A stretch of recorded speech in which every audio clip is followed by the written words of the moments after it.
Hello, I'm Doug, and welcome to the Krewe of Japan Podcast, a weekly podcast where we take you on audio journeys through Japanese culture.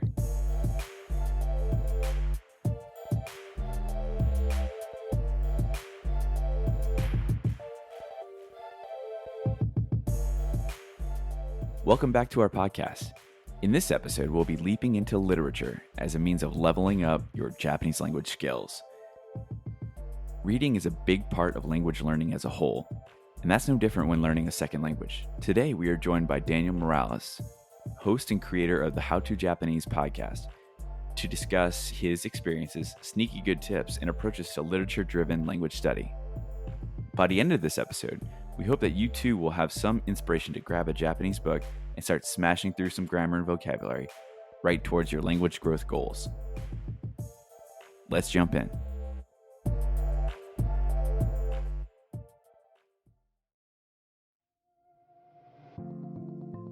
All right, welcome back to the Krewe of Japan podcast. So today we are going to talk about language learning, but not just like your typical language learning episode that we've done in the past, but we're going to talk about a different approach to language learning, and that's learning a language, specifically Japanese, through literature or just reading.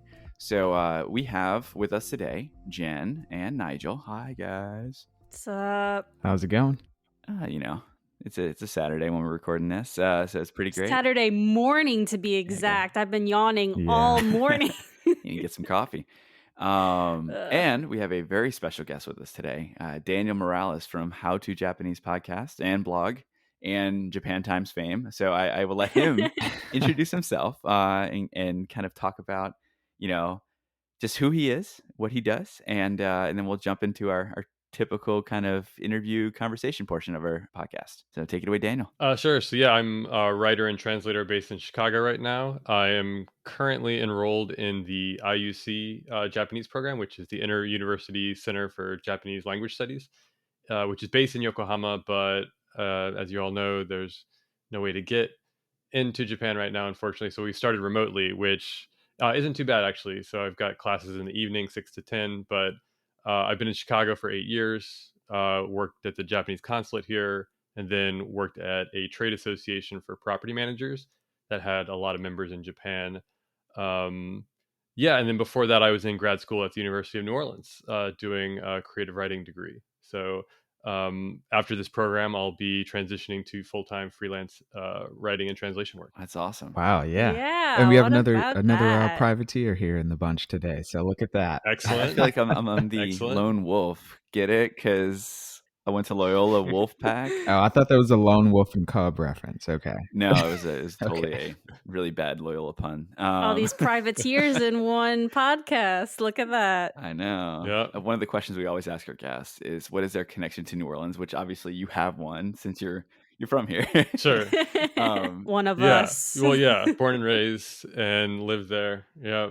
I was born in Metairie, actually. So I think my brothers were born at Turo, and they always have that over me, I guess. But being born in Metairie, I've got my own little pride for that. So that's cool, I think. Well, so like I think a lot nowadays, if you go to Ochsner to have your baby born, you have to go to Ochsner Baptist. So every child, technically, if you go to Ochsner, has to be born in New Orleans. Technically, even if you okay. live in like the suburbs. So Wow. Noah is he's gonna be. He was born not gonna be. He was born in there, and my next kid is gonna be born there in a few weeks. So woo. Yeah. Well, I was thinking about like New Orleans memories before this podcast, and in terms like specifically with Japan. And I remember like when I was in high school, this was before Barnes and Noble had like the giant manga shelves. And I remember like going out to New Orleans East to this store that had manga, and I was trying to remember where it was, and I can't remember. I'm sure it's gone now. Is it Crescent But City Comics? I don't think so. I don't remember what it was. Maybe it was, but I just vaguely remember like what the normal comic stores that I went to, like Uptown and like in Metairie, didn't have it, so I had to go out to New Orleans East to get it. Or maybe Gentilly or somewhere. It was near UNO, right? Above a laundromat. Maybe. Yeah, that might have been it. They had a bunch of VHS tapes you can get with like stuff that wasn't released here yet. That was very legal, I'm sure. Nice. But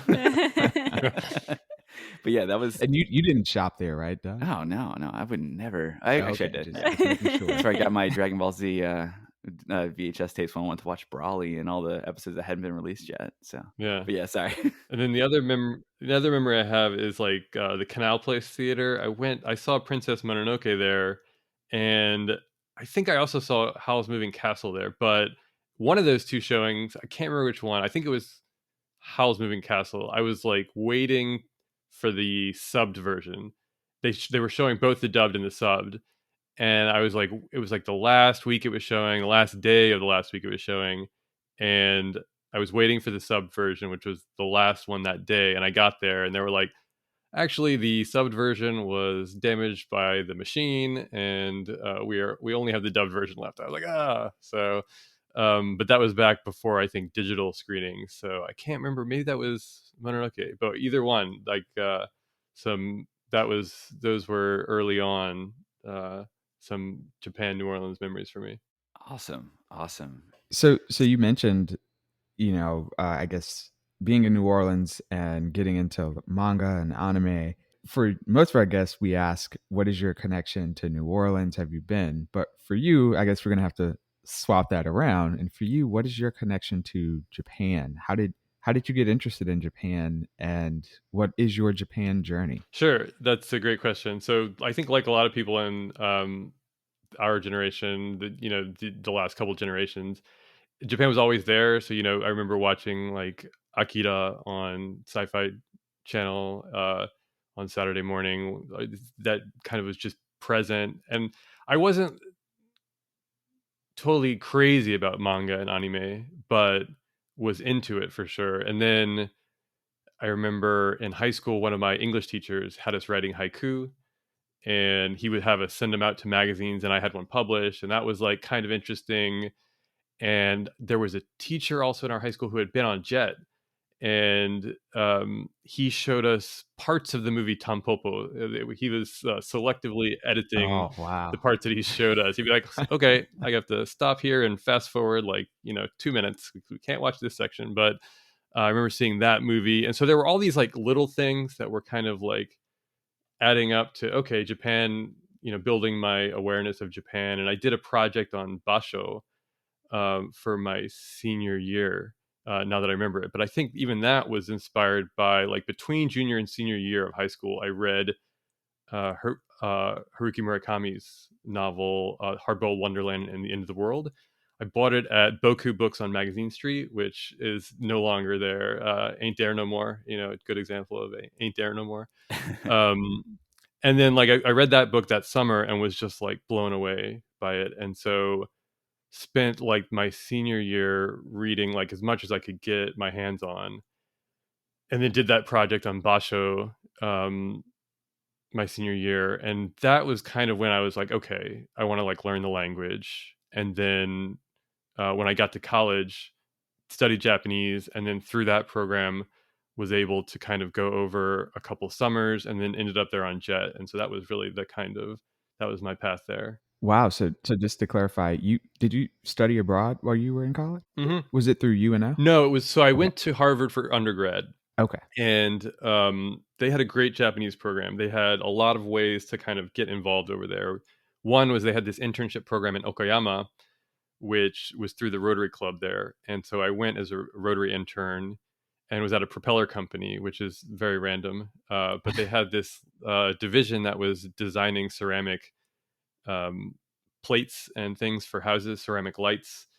And so I did that. And then, unrelated to the Japanese program, the guidebook Let's Go was created through Harvard students, and they did a Japan book. And so I went one summer for that, and then I took a year off to study abroad, and that was also made possible through the Japanese program, through a grant from them. And I did a year in Tokyo, and majored in Japanese, and went over on Jet when I graduated. That was like the only thing I applied for, so I'm really glad I got in. Yeah. Because I was like 22 and had no idea how to get a job or anything. So you didn't have a plan B, like that was it, Jet or nothing. I don't know. Yeah, That was me too. Well, sometimes I feel like when that happens, it's like it's because you're destined to do it. Yeah. You know, it's the one thing you apply for and you get it, and you know, it's the stars aligning for you. So you must have taken the right path. It was good. Yeah, it was the right place to be. It was a good. I was 3 years in Fukushima with Doug, and I remember I was at like the Fukushima orientation, and I was Yep. like, I'm from New Orleans, and Doug, like heard Doug go, what, or something like that. Yeah, so I was like, yeah, that sounds like what? Doug. Yeah. That's it's crazy that's where we met. We didn't meet Yeah. here in New Orleans. We met in Fukushima City in Japan. So it was like small world. And then that's kind of like a theme with, I feel like, Jet and just Mhm. foreigners traveling to Japan. It's a very small world vibe. Everyone, I don't want to say everyone knows everyone, but you probably, there's like definitely a 7 degrees of separation to somebody that you probably know. Mhm. Mhm. So even though you went to Harvard for your undergrad, you still left as a Jet here in New Orleans when the consulate was here. Yes, that's a good point. I actually applied through the Boston consulate. I remember this. And I was there in Boston that summer, and so I actually did summer orientation through the Boston consulate. But it was a bit of a process to apply through the Boston consulate and then leave through New Orleans, because I didn't want to. I knew I wanted to come home to New Orleans, get all my stuff out of Boston, live at home for, a month or a couple weeks at least, and see family. And then at the time, this was pre-Katrina, so I left. I left for Jet in 2005. A month before Katrina hit, and the consulate was still there at the time. I remember uh, really vividly going out to the consul general's residence for the departure party. And I remember reading somewhere, I don't know if I remember, it was like on the consulate website or in some kind of literature, but the consul general at the time was like obsessed with New Orleans. And he had come to New Orleans in the 60s because he just loved jazz or something.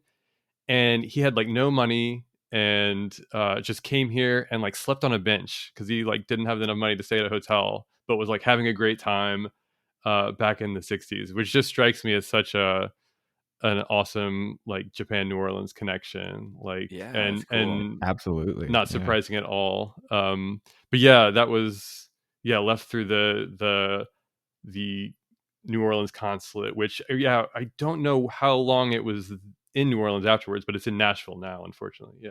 Doug, did you go through the New Orleans consulate when you left? Yeah, I did.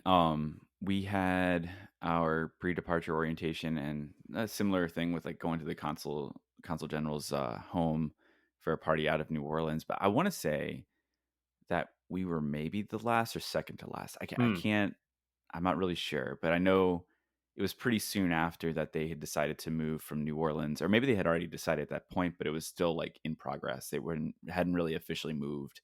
So that was it was, I kind of missed being downtown and being able to access having that instant access if you need to, especially now with for like my wife and my son, if they have Japanese passports, and if they need to renew their passport, they have to go to Nashville. There's no easy way to do this. Like there's no mailing process. You have to go in person to hand over the passport. So it's kind of a pain in the butt, but they come here once or twice a year or something like that. But COVID's been kind of preventing that kind of stuff.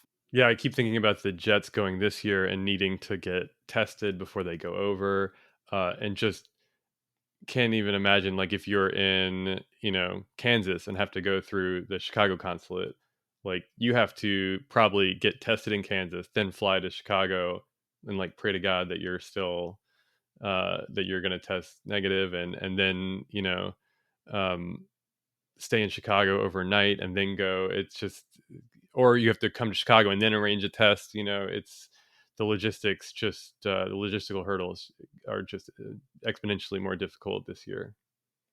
Yeah, and especially if I don't know if it's new Jets that got selected this year or if it's ones that maybe were selected for 2020 that are getting. It's just got to be such a it's draining, emotionally draining, for sure. Yeah, experience. They're finally starting to go. I think the Chicago Jets go on October 2nd, so it's coming up. Yeah, soon. Wow, that's like next week. Mm-hmm. Yeah, yep. Well, now that we kind of have an idea of who Daniel is, I want to get into the meat of the episode. So Daniel, for you, what is your relationship with the Japanese language? What made you kind of want to start even learning Japanese? Yeah, so for me, it was really Haruki Murakami, the novelist. He's for anyone who doesn't know, he was born, I think, in the late 40s. He's still writing. He got started in the late 70s and early 80s writing short novels and short stories, and then has developed into a writer who writes these massive, uh, you know, long novels every 7 years or so, 5 to 7 years. And so read one of his books, Hardboiled Wonderland and the End of the World, which is one he wrote in 1985, and was just blown away by it. Hadn't read anything like it. It's a novel told in two stories, alternating chapters, and it's got a sci-fi element, it's got a fantasy element. Um, and I wanted to read it in Japanese. And so that really pushed me into the language program. And then I knew if I wanted to just keep going with it, I had to get over to Japan somehow. And once I got to Japan, I just kind of fell in love with the country and the culture. And that's changed over time, obviously, what I'm interested in. And um, the, Murakami is someone I'm still interested in. I'm still following his work. But I'm interested in other writers now, other aspects of Japanese culture, um, and that's really just kind of kept me going. And then the language itself, to be honest, is really motivating. It's just so interesting and fascinating and challenging that it really keeps me going. That's interesting that you chose literature, like Japanese literature, as your like point of interest to learn the language. Yeah. Because like a lot of times, especially like because I work for a study abroad program, so like I hear all the reasons, and the number one reason that I hear is obviously the anime and manga aspect, that pop culture. Mm, But I know Nigel has like a high interest in like film, so that's like really interesting to know. And I just like hmm. to know like the differences of like where everyone has their outlets Yeah, from and what's their motivation. So that's really nice that yours is literature yeah. because I'm an English major as well. Oh, So great. uh, I love that aspect. Yeah, and one thing I was going to say is like, people really absorb content in a variety of ways when it comes to studying language in general, not just Japanese, but any language. And some prefer to lean on those textbooks as guide, was others may choose books and manga or music or podcast, the variety of different types of media. Um, what are some of your preferred ways of improving or expanding your own grasp on Japanese? Yeah, it's really changed over time in terms of like what I have access to. Obviously, for the first couple of years, it was the courses that I was in. Um, then once you get out, you kind of have to set your own curriculum, as it were. What are you going to be doing with the language to kind of keep yourself connected to it? And that's changed for me over time. As I mentioned, Murakami's work is something I follow, and when a big novel comes out, I usually try and read it and set a pace. Like if it's 10 to 20, 30 pages a day, whatever I can afford at the time based on my day job. That's really good to stay engaged. Netflix has been huge in the last like 5 to 10 years with creating access to shows and anime. And one thing I love to do there is watch a Japanese show with the Japanese audio, but also with the Japanese closed captions. So you're hearing it and you're reading the Japanese at the same time, which I think reinforces what you're hearing. And you're not really constantly rewinding to try and make sure you caught things. You can pause it and like look up a word, and if it's on the screen, it's a little bit easier to find a kanji, for example. Um, that's super helpful. And then recently, starting like last fall, I kind of like doubled down. I was like, you're not doing enough. You need to do a little bit more. You're living abroad. You're not engaging with the language enough. And so I started listening to the NHK radio podcast. So NHK is the Nippon Hoso Kyokai, the Japanese national broadcaster. And it's basically, I would say, the equivalent of like the BBC for Japan. They've got, television news, radio news, and they put out the radio news in podcast form. And these come out like, every hour. They have little 5-minute news blasts. 7 a.m. and p.m. they have like a 15 to 20 minute news summary, which I find is really good. I generally listen to the 7 a.m. and the 7 p.m. every day. And then during the week, they have what they call a journal Jannaru episodes every evening at 10 p.m. So it comes out in the US in the mornings, and I listen to those. Those are a little bit meatier in terms of the content, and has more news analysis. They have different themes depending on the day of the week. They'll take listener questions, and so things like that. That really keeps me engaged. And it's funny having really committed to that for just about a year now. Like, I find that my listening skills have really improved, and I'm understanding way more than I did at the beginning, when it's just kind of coming at you full blast, and you're just trying to pick out little things here and there that you can understand. But I do think that little things here and there, combined with like looking up things, really kind of expands what you can do pretty quickly without you even realizing it.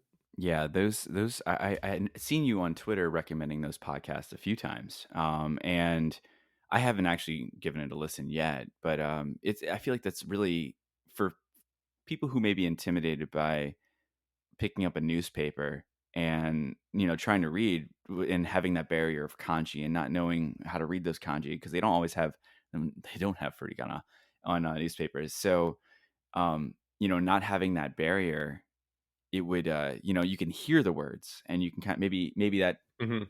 maybe people are more receptive to that. So yeah, I want to give that a try. Yeah. I'm pretty sure I'd struggle and just barely pick up like maybe like 20% of like what's going on, because I'd be like, I'm really rusty. But No, that's good. That's good though. I think the other thing is that the 5-minute news blasts are interesting because a lot of it's repeated. If these 5-minute hourly news yeah, blasts, it's like basically going to be the same thing. It's like a little quick snippet on the COVID situation, a little quick snippet on politics or whatever, and you'll start to get things. The other thing that helped me realize that I don't think I had fully realized at first, yeah, the written language is part of it, but the real Japanese language is what is being spoken between people, and you need to start associating like sounds with meaning in a way that maybe you're not fully doing at first. And so like, you'll start to realize, okay, like the sound gaku, that sounds sound I associate with school. The sound to is a sound I associate with political parties. K, economics, keizai, things like that. And you'll start to do that in a way that maybe you wouldn't if you're not like constantly listening in a way, and being forced to not look at the language. So yeah, like while I said earlier that Netflix, it's good to look at it, at the same time you need to be practicing like listening to, I think, it's really interesting. I think it's definitely worth giving it a shot. Even the 5-minute ones might be a little bit more tolerable just because it's so brief, and you can get just a little snippet and then get a very similar snippet again.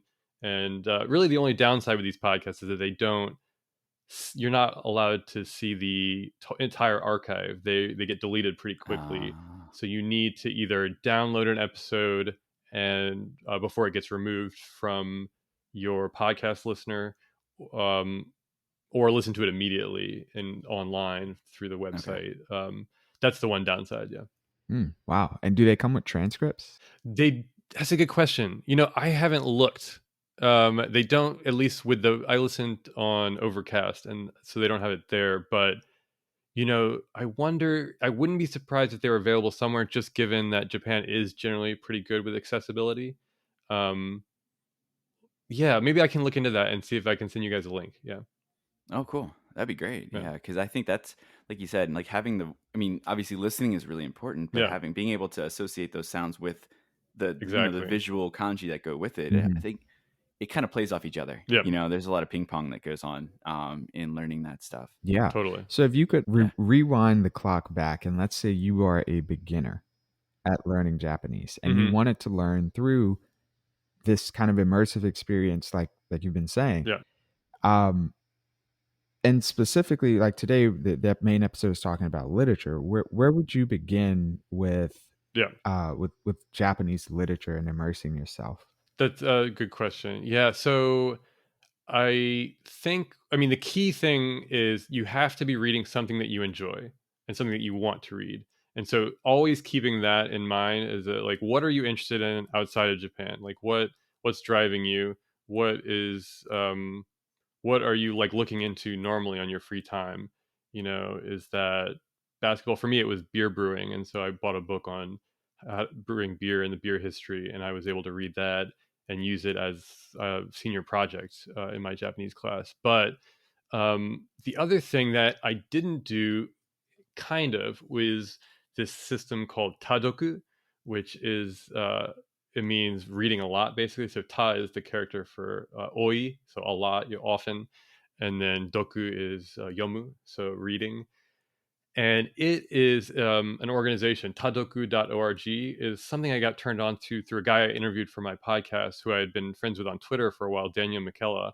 And he's a translator now, but he is, oh man, so impressive, like almost entirely like self-taught, like and tadoku is, they have these things called graded readers, and they're readers reading or books that are have specific levels to them. So they have like, level 1 is very easy, level 2, and they start at like almost like children's literature, but they get up to more like novels, and then they have recommendations for different things that are outside, that aren't published by them, I think.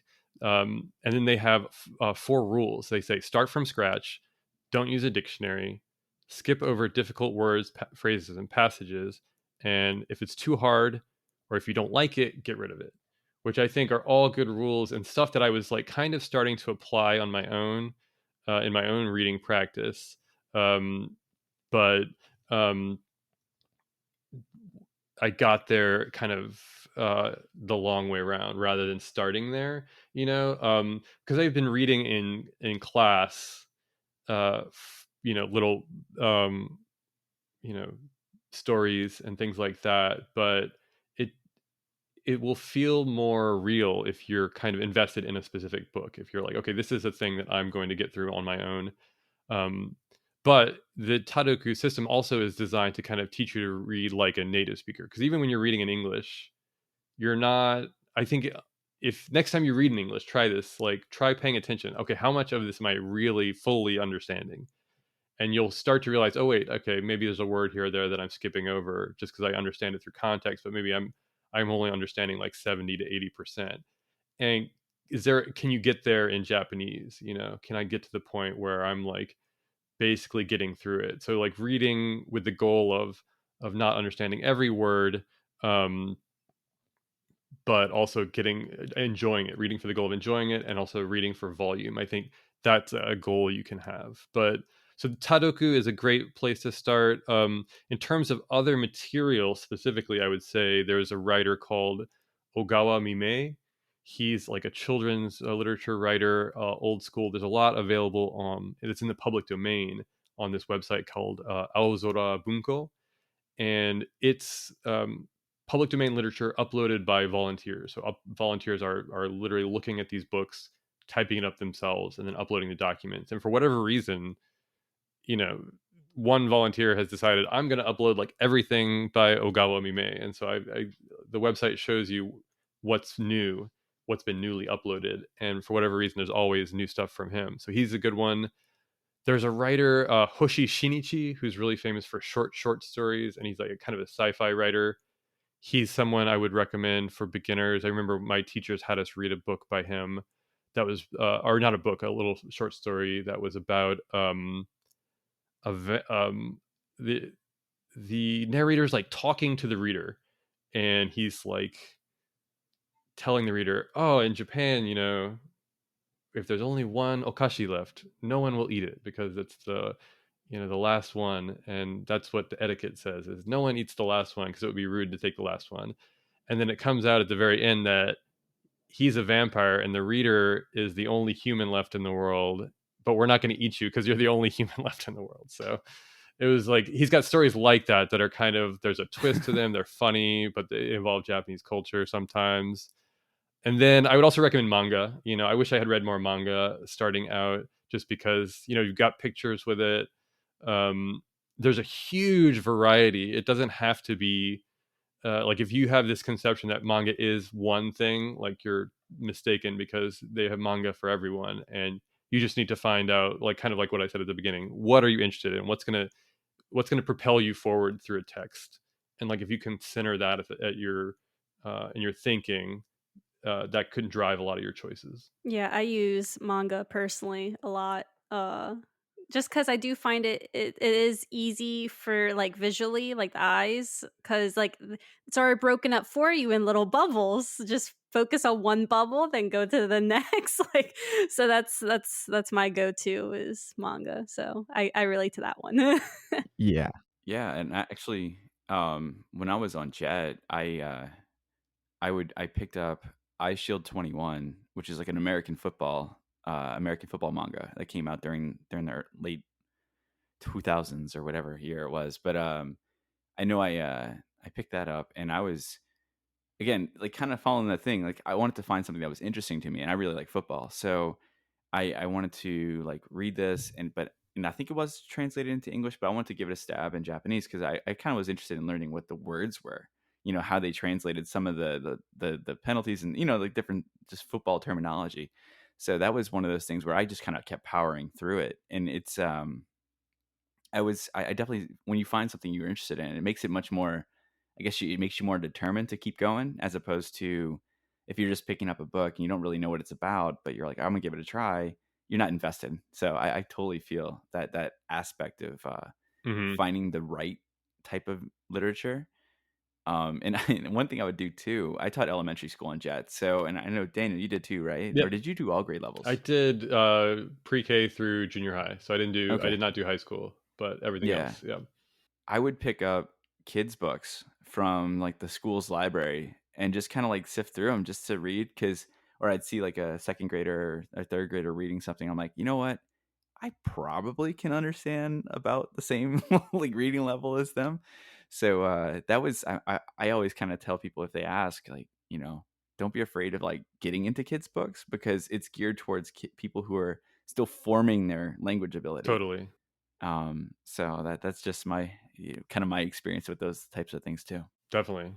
Yeah, and it seems like one kind of common thread that was running through all of the things you suggested was something that we've discussed in previous episodes, and perhaps could be credited back. I don't know if he was the first guy to come up with it, but Stephen Krashen is a linguist, and he talks a lot about when you're learning a language, you need comprehensible input in the very early stages. You need a lot of input, but specifically input that you can understand and is on your level. And you keep gradually increasing the level of difficulty of that comprehensible input. But I assume that's something you agree with as well. Definitely. Yeah. I mean, input is key. Like you need to do massive input for sure. And like that, yeah, reading for volume is something that you need to get to eventually for sure. Yeah. Like, and that, so yeah, reading for um comprehension and volume, I think is key. Yeah. And then yeah, the children's books. Yeah, Yeah. because my mother-in-law gave me a marine biology children's book, and let me just say, I don't understand anything in that book. Yeah, no, and that actually kind of brings us to our next question is like me personally, I've gone into like Book Off in Tokyo back when I lived there, and would pick up like a couple like small Japanese novels, and with the aspiration of like, you know what, I'm gonna do it, I'm gonna finally get through a book, and then I get through like page one and I'm just frustrated because either I overestimated my level, or whatever. It was just, you get that frustration, you hit a wall really early, and it's just like, why even bother? Like, so what at what point did you feel confident enough in your ability to decide to kind of challenge yourself to pick up like a more complicated or more complex Japanese book and try to read through it? And like, what was that book Sure. that you read to completion? Yeah, that's a good question. So because I said, I kind of did it the long way around. I had classes, but I don't think it was until third or fourth year when I really felt comfortable reading a lot. But I had a lot of help. There was a graduate student in one of my seminars that wasn't a language class. He really helped me kind of walk through a couple of short stories. I had Japanese teachers walking us through kind of some of those stories that I mentioned. And then when I studied abroad, I did an independent study with a professor, and we read these two novels that had just won the Akutagawa Prize by Kanehara Hitomi and Wataya Risa, and that would have been 2003 or 2004 when they won. They were the youngest. One of them was the youngest prize winner. That's one of the famous literary prizes in Japan. And so that was really good. I was reading 2 pages a day, and I would be able to go in once a week and ask her questions about what the content meant, how this grammar was working, things like that. And then after that, was kind of, those 2 books were formative and also a breakthrough. And then after that, I was kind of um, on my own, and I was felt comfortable trying to read just whole books without kind of doing a more tadoku method where you're not looking it up. Maybe you circle something and come back to it later, but you're just trying to kind of read for the feel, to get a general understanding, understand things through context. And so I read a Murakami short story collection that I ended up reading, studying for my senior thesis, and then I read Kafka on the Shore, which was the latest Murakami at that point, which hadn't been translated. And I got through about half of that before my senior year of college and wasn't able to finish it. But then I remember I finished it like my first couple months on JET, and then read the English. And that was kind of a cool feeling. But yeah, it took a little while. But again, I do think if I had used a different strategy and started with the Tadoku method, with maybe slightly easier material and going for volume earlier on, maybe that's a different path than I took. But I'm also really passionate about helping people get to that point where they feel more comfortable to read. So through the US Jet Alumni Association, I help run a reading group, a monthly Japanese reading group. And every month we do a short reading in Japanese, and everybody kind of reads it on their own. And then we get together and we literally go through sentence by sentence. Everyone takes a turn. They read a sentence in Japanese, and then they kind of say what they think it means or give a provisional translation. And then we kind of go over any questions and things like that. So that's available for anyone. You don't have to be a JET alum to join. I can send you guys the information for that. We have a Facebook sounds group great. too. Yeah, that sounds amazing. And actually. it's good. So I do know that it is a challenge at first. And so love to help support people, in the early stages. Well, speaking of challenges, um, I think all 3 of us can agree that there are many challenges to learning Japanese. My devil is, kanji. Kanji is difficult. Some people may find the grammar difficult, and then some may just find it really hard to just soak in all of the vocabulary that you have to learn. But you know, what are are there any other hurdles that maybe Japanese learners should know and consider when reading books in Japanese? Yeah, there are a couple that I can think of. One is maybe obvious, maybe not, is that they read vertically. So you're reading up to down rather than left to right. And so I do think that you need to train your eyes to do that. Your eyes are going to be sore at first, and until you get used to that reading method. Obviously, reading online, you're going to have horizontal news articles and things like that. So that's one way if you're struggling with that at first. But I do think it's good to kind of get used to reading vertically. That's true in manga. It's a good way to get into it. They do vertically in manga, and you can kind of get started there before you jump into something longer. The other thing I think that's important to do is to kind of be aware of what kind of reading you're doing. It's okay, today I'm going to do close reading. I'm going to look up every word, look up every grammar pattern on a page, look up every kanji.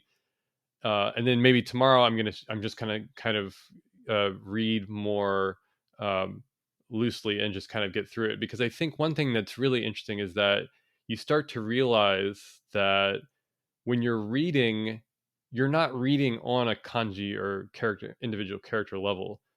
This is true of any language. You're processing things in much broader, larger chunks of the language. And so when you read an English word, you're not reading it on the letter level, for example, right? You're not even aware.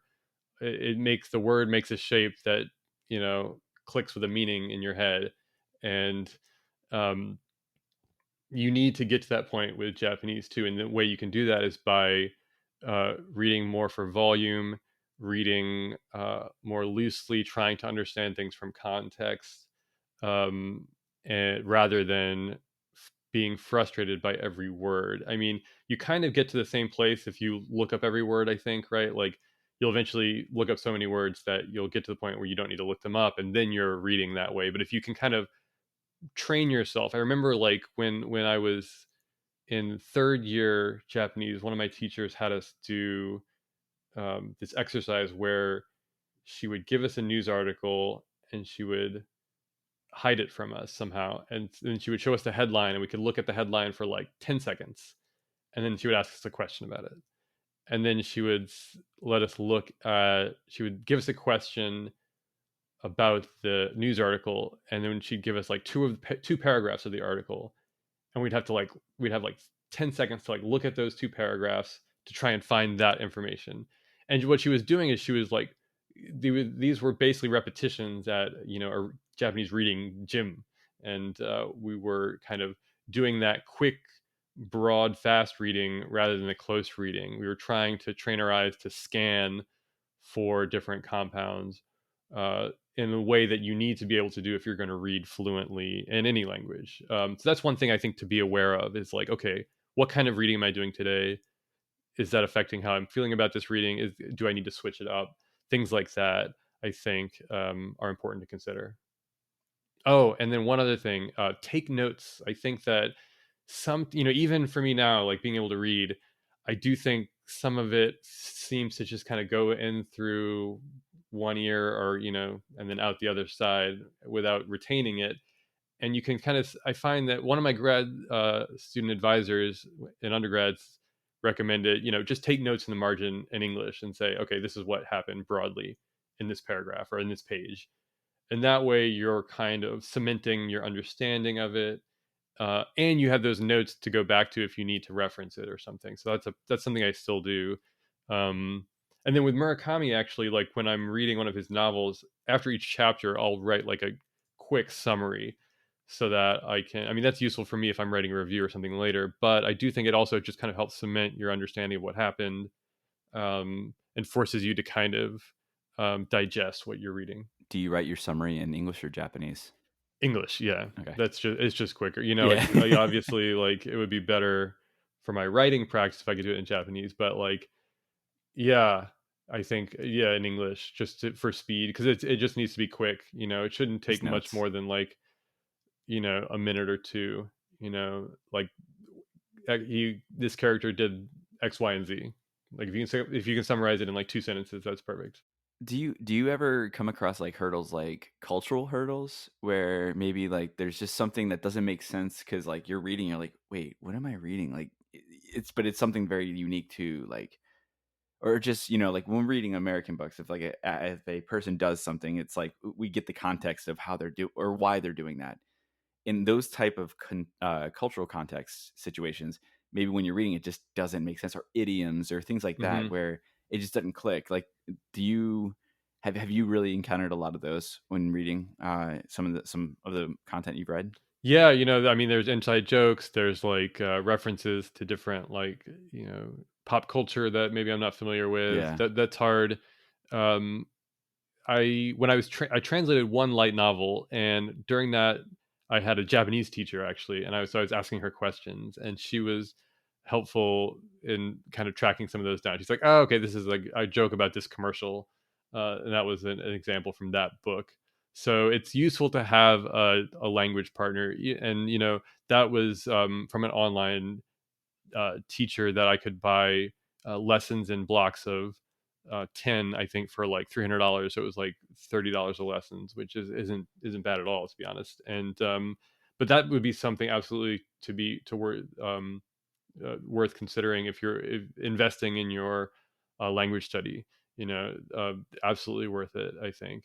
And and then the other thing is just Googling, like just lots and lots of Googling, and like making sure that like when you're Googling, you're isolating the language in quotation marks, like little pieces of the language, to try and see how it's being used here and there and whether it changes things. If you're isolating different pieces of it, I find that that's super helpful. That's good. That's a good call out. Yeah, because I've definitely done the Google where I just take a chunk of a sentence and I say, what the hell does this mean? Just throw it in there. Like, I don't get it. Yeah, Yeah. same. Yeah, like if you ever create a sentence in Japanese and there are no examples of it on the internet, that's always a little suspicious to me because it's like you shouldn't be inventing new language. And obviously full sentences is a different story, but like little, you know, for example, a verb, a particle, and the object of that particle or the subject, right? Like combinations like that shouldn't be that unique. You should be able to find some examples of it.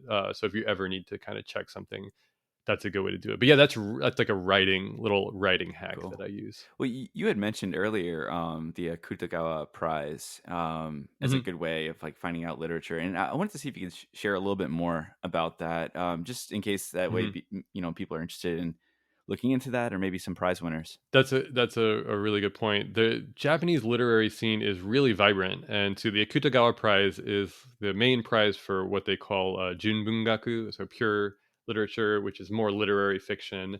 Um, but there's lots of different literary prizes. There's tons of literary magazines, and one thing that I had a lot of fun doing when I was living there was just kind of trying to get a sense of how it worked.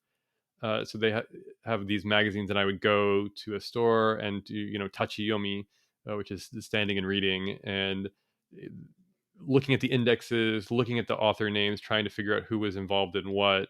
They have these things called taidan, which are interviews, but they're basically two writers having a conversation, a dialogue, and they just transcribe it for the magazine. So it was Japan invented the podcast years ago, but they just called it the taidan, and they printed it rather than put it in audio form.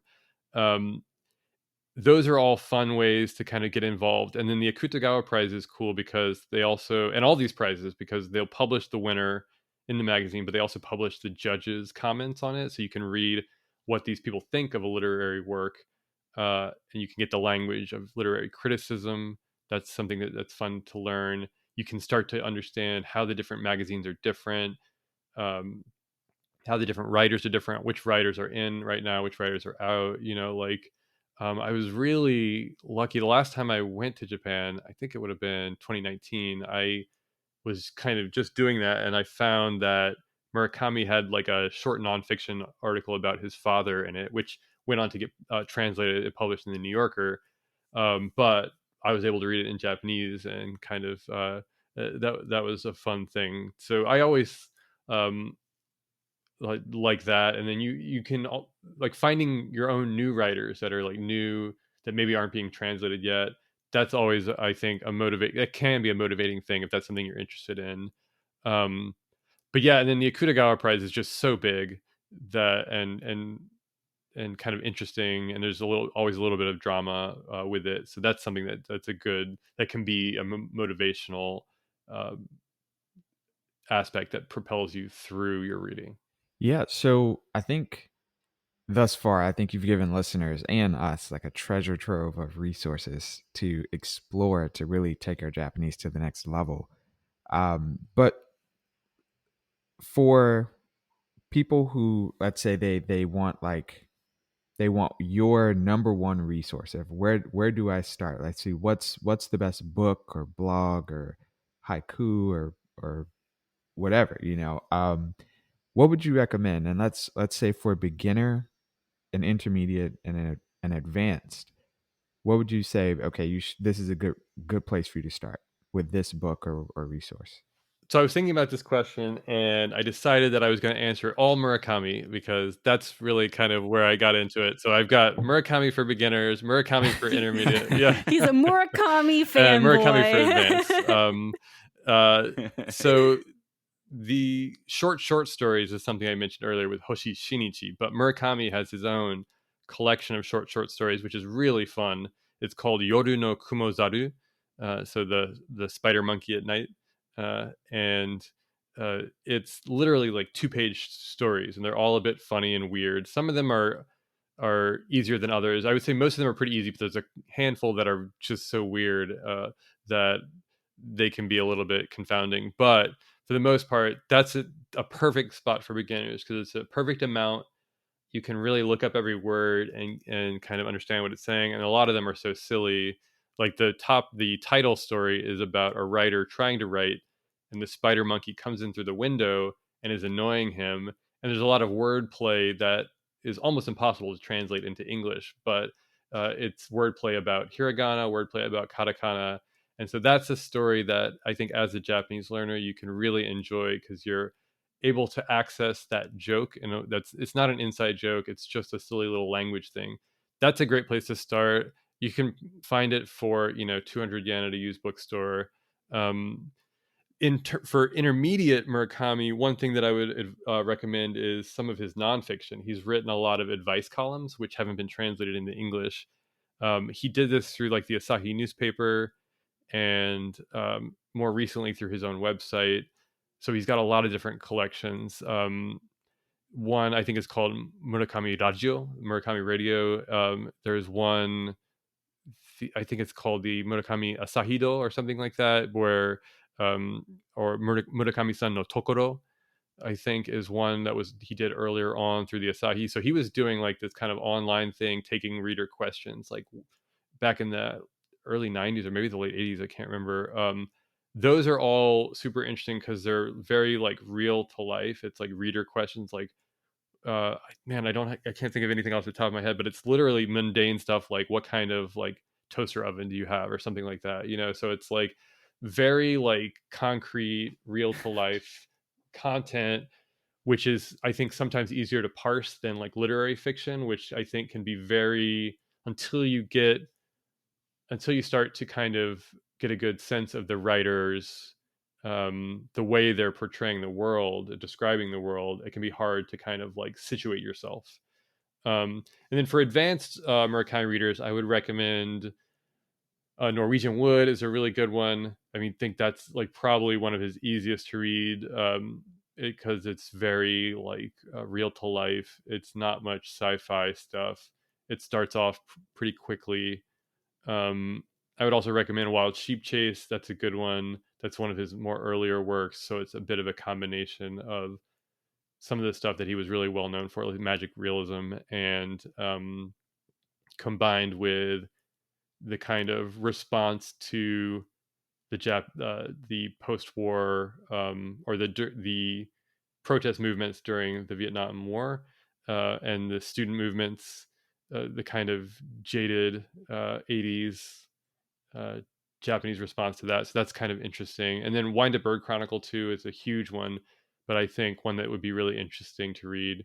I would recommend that over some of his newer ones because it would probably be easier to read because it's just more everyday than some of his newer stuff, and more happens in the book, I think, than 1Q84 or Killing Commendatore.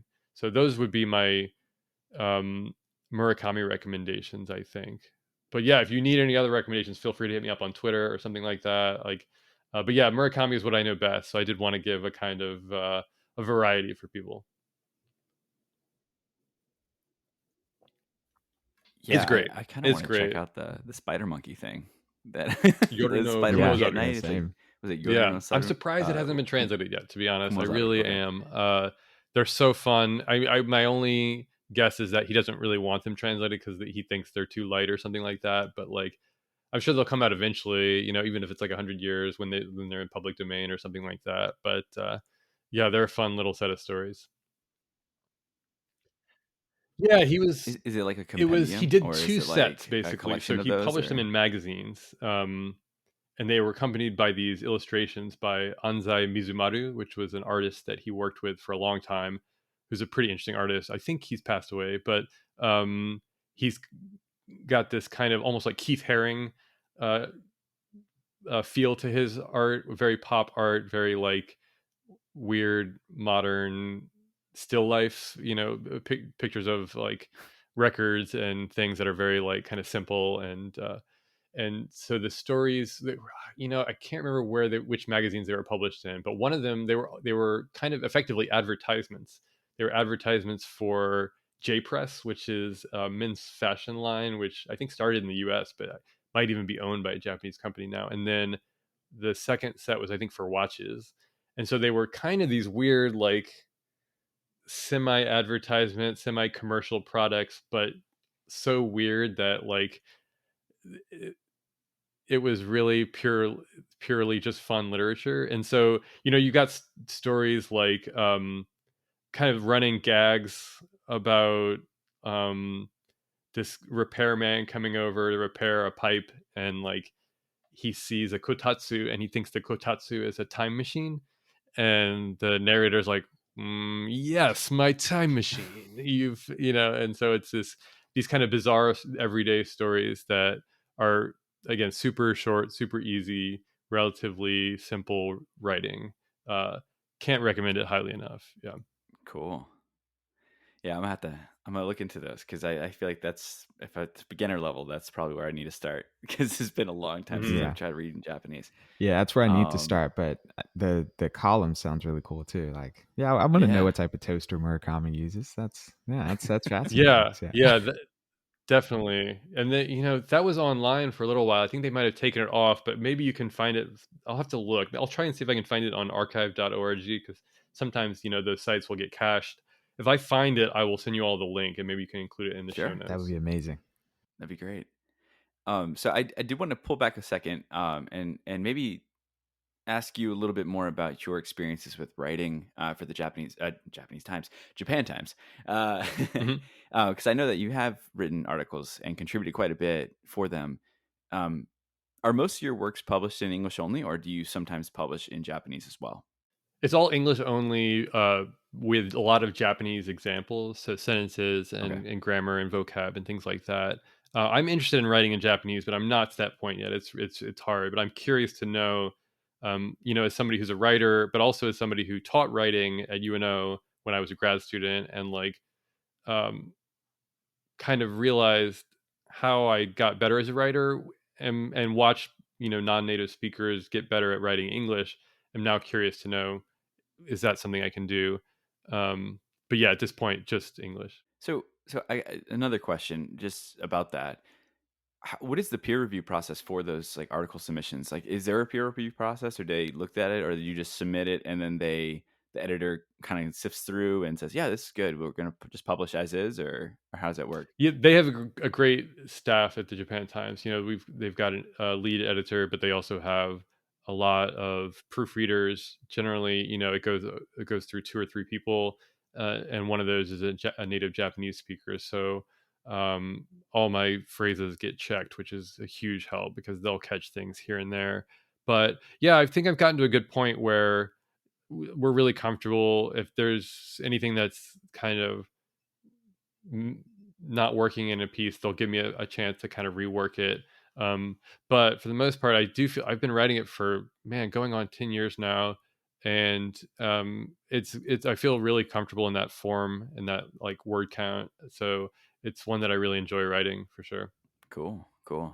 Yeah, because I know, obviously, reading a newspaper in English, you learn a lot of stuff like vernacular, just on what the current trends are. And we talked Hmm. about it earlier too, just the importance of just understanding what's going on in the world Yeah, in how to phrase that in Japanese. I mean, it just gives you more conversation pieces because I'm sure if it's news, people are talking about it outside of, the newspaper in absolutely. real life. Like if you go, I know when I was on JET, like going into the teacher's room, that would help with small talk, Yeah. just the current topics over there in the news. So yeah, it's definitely something I know that helped kind of, I guess, make me a little bit more approachable or interesting, I guess, because I could carry some kind of conversation based off of what was going on. But yeah, so that's cool. Yeah, newspapers can be a little bit intimidating in Japanese because it's just like this wall of text, like Yeah, especially if you get a paper version. But like, even if you're like just looking at the headline, that's good practice. Even if you're just reading the lead paragraph, right? Like, make it something manageable for yourself. Don't force yourself to do the whole thing. Uh, Bite off a little chunk, and say, okay, this is what I'm doing today. Uh, and say, I'm going to do that, once a day. Like, really, consistency is king, I think, um, with Japanese study. And I find for me, that's always been the most valuable, rather than saying I have to do a huge amount, saying I have to do a little bit every day. How can I make it easy for myself? It needs to be somewhat substantial, right? Like, you don't want to, if you want to learn all 2000 kanji, one a day is going to take you a while. But, the same is true for the newspaper. You don't need to read the whole newspaper every day. Maybe you can read, say I'm going to read the first 2 paragraphs of a news article every day or something like that. That's great. Yeah, no, Yeah. I think I remember when I studied abroad, the university that I was at, Doshisha, I think a student handed me like a student newspaper, and I took it because I didn't want to be rude. So but like back then, I was like, I'm not going to be able to read this. Like, what am I going to do with this? But for some reason, back then, I was like, you know what? Let me just save it just in case. And I still have it. I still can't read it, but I have it. It's good, just good to have, just in case I want to use it to Yeah. study. But speaking of Yeah. And there's college days, because that's when I mostly did all my mistakes on Japanese language. I'm sure the other two can agree on this. We've made plenty of language mistakes. Still to this day. Yes. Yeah, Plenty. absolutely. But you know what? 5 minutes Sometimes ago. mistakes create like really funny moments, and it's really memorable. And then you know that phrase or that word, and you never make that mistake ever again because the consequences were just that bad. Daniel, do you have any like funny like mistake memories that you could share with us that like really just kind of are super memorable to you? Yeah, I have one that's so silly, but I guess I'll share it. So when I was teaching on JET, um, I was really motivated to teach them how to read a little bit, like, and I was trying to do like phonics basically a little bit, and so I was teaching them some basic phonics and had to introduce the idea of vowels and consonants, right? So the word for vowel in Japanese is boin, and it's an interesting word because it's irregular pronunciation. The characters are mother and sound, which would normally be, haha and oto, and haha I think is pronounced usually bo. Actually, it is a regular pronunciation, but you just don't see it that often. Bo, yeah, sobo is your grandmother, right? So, and then in, that's not too unusual, but the word itself is just not seen that often. And so I wrote it on the board, or I was saying it or something like that, trying to get them to understand it, and they kept laughing at me, these kids. And I guess the Japanese teacher at the time wasn't just saying anything, so I just kind of laughed, and so I wrote it on the board and kind of just shook it off, and I was like, why are these kids laughing at Boeing, And then either like a year later or maybe like with a different level class, I did the same thing. I was doing the same lesson. I was like, okay, I'm learned from my mistake. I'm going to write it on the board right away. So I wrote, haha oto Boeing on the board. And every time I said it, they were laughing, and I'm like, "What is going on?" Yeah, that's never a good sign. Yeah. Kids laughing at you. Yeah. And so then this time, I think the assistant principal for that school was like standing in for that class because the homeroom teacher was out that day or something. He was really strict. He was like, "Shut up! Listen to Daniel Sensei." It's like, but this one kid, like, they were still kind of giggling, and so I was looking around the room, and this one kid like mimed like this with his hands, and it was like he was kind of like cupping his hands on his chest, making these invisible breasts, and I was like, oh my god, Boeing must be the sound that breasts make when they jiggle. Oh no. Yep. So I had been saying this word like boing, boing, and these kids are like, oh, like these horny little elementary school kids or something. I don't know. They were like 5th graders. So it's like, I was like, oh my god, I was so embarrassed. And I think I did that lesson, but I was very careful how I referred to vowels and consonants after that. So Yeah. That's great. I'm crying. Oh my god. Yeah, as soon as you said Boeing, I was like, oh my god, I think I know what like, yeah, because the onomatopoeia sound of those. Yeah, I had no idea. So that's not really a mistake, but that was a funny thing that, like, where when there are gaps in your cultural awareness, you can kind of run into things like that, but you really need to be able to go with the flow and just kind of like roll with it. Yeah, unfortunately, like, yeah, it didn't.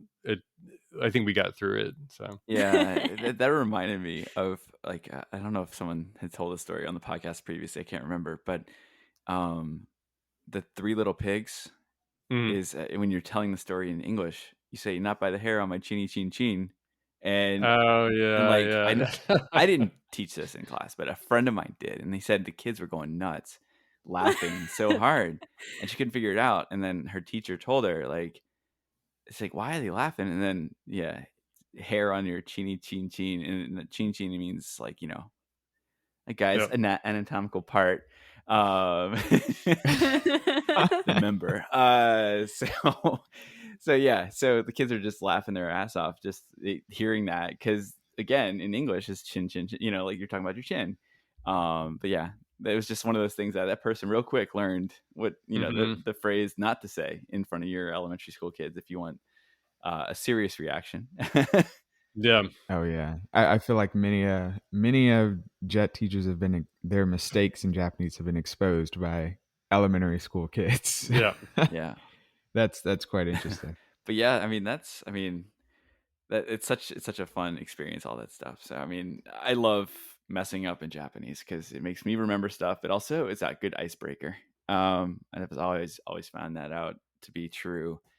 But yeah, so I mean, kind of hit the end of our questions and conversation topics. So I did want to come back and give you a second to kind of like pitch anything you have upcoming, your recent releases. I know you have a bunch of episodes of your podcast series that you may that are coming out weekly.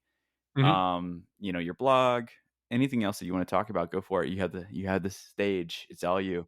Sure. Yeah. No. Thanks. You can find me at like How to Japanese on basically every social media platform: Twitter, Instagram, Facebook, TikTok. I have a monthly newsletter on Substack that I'm doing now, and the blog, which I've been running since 2008, which I started on my last year on Jet, actually. And yeah, I did a podcast. I've done 2 seasons of the podcast. 30 episodes are up now that you can listen to. I interview like translators and other people working in Japan with the language to kind of understand how they uh, got to where they are with their language skills. What strategies were effective for them. So definitely give that a listen. And anything else? I think that's it.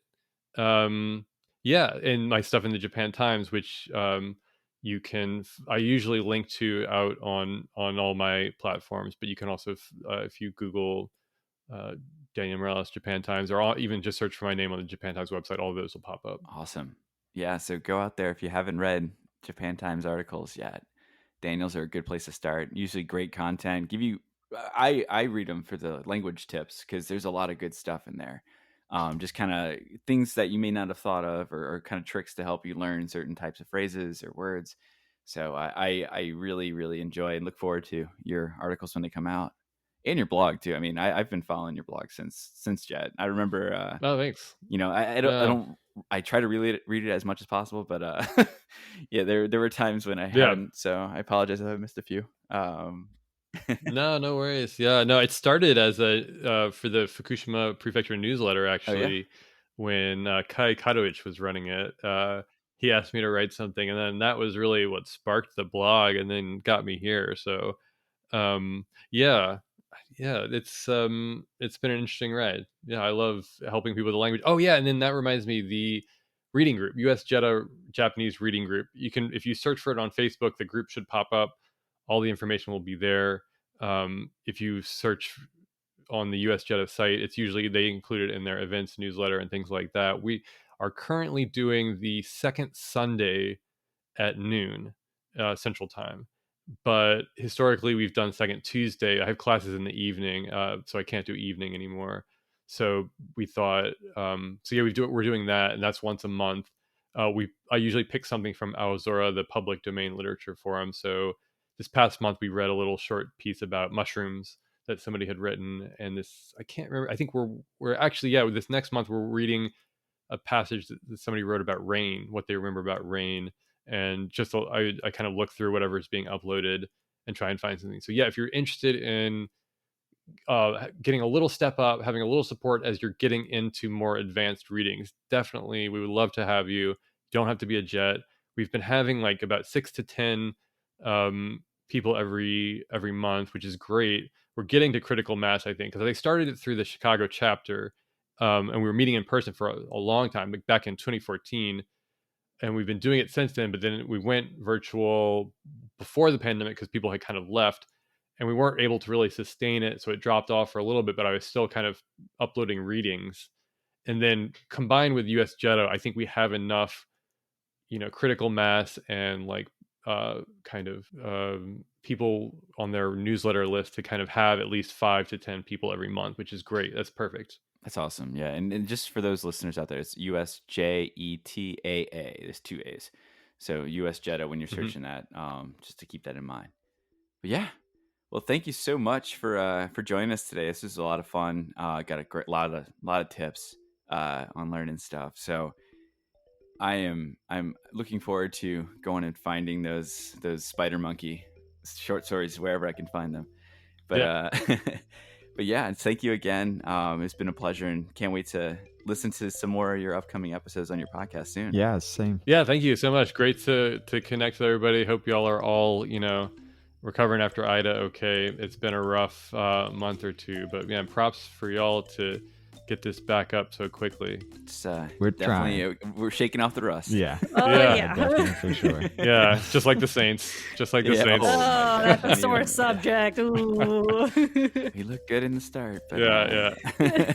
All right. Well, that's going to be it for today. Thanks for joining us, everybody, and listening.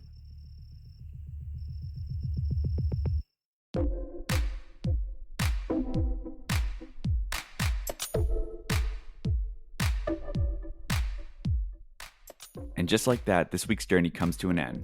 Thank you so much for tuning into our podcast. In this episode, we talked about reading adventures in Japanese. Daniel Morales of Japan Times and How to Japanese Podcast helps shine the light on how to immerse yourself in language through reading and the approaches you can take to get there. Got any Japanese reading material laying around your house? Pick it up and give it a try. If not, what about one of those online resources Daniel dropped during our discussion? There are plenty of other opportunities to pick up language learning lessons through reading various types of media. Why not give one a try? What's your favorite Japanese book? Share with us on Instagram and Twitter at Krewe of Japan Podcast, KREWEOFJAPAN PODCAST. And check us out on Facebook too. We're trying to grow over there as well. So hit us up, comment on our posts, share your experiences and what you like. While you're there, let your friends know, share one of our posts, retweet, all that kind of stuff. Give us a follow, subscribe. I'm just rambling now. You know what to do. You've heard this 1,000 times by now. Thanks again for listening to our podcast, and that's all for today. Until next time.